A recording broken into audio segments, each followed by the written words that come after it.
টানা ১৯ ঘন্টার অবিরাম বর্ষণে ব্রাহ্মণবাড়িয়ার বিজয়নগর উপজেলায় নেমে এসেছে দুর্যোগের কালো ছায়া। গত সোমবার সন্ধ্যা ৭টা থেকে শুরু হওয়া বৃষ্টি থামার নাম না নিয়ে চলে এসেছে মঙ্গলবার বিকেল পর্যন্ত।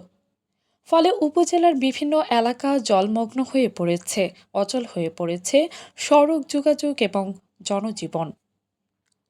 বজ্রপাতসহ টানা বৃষ্টির ফলে অলিগলি ও মূল সড়ক প্লাবিত হয়েছে, কাদায় পিচ্ছিল হয়ে উঠেছে রাস্তাঘাট। ঘর থেকে বের হতে পারছেন না সাধারণ মানুষ। দিনমজুর ও নিম্ন আয়ের মানুষগুলো কর্মসংস্থানের সুযোগ হারিয়ে পড়েছেন চরম বিপাকে।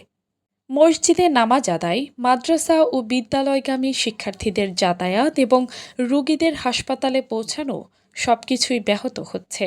যানবাহন চলাচল কার্যত বন্ধ হয়ে গেছে। স্থানীয় বাসিন্দারা বলছেন, দ্রুত পানি নিষ্কাশনের ব্যবস্থা না নিলে পরিস্থিতি আরও অবনতি ঘটতে পারে।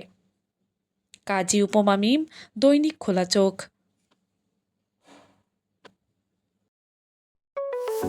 আপনার স্বপ্নের যাত্রা হোক ফ্লাই ইনফিনিটির সাথে।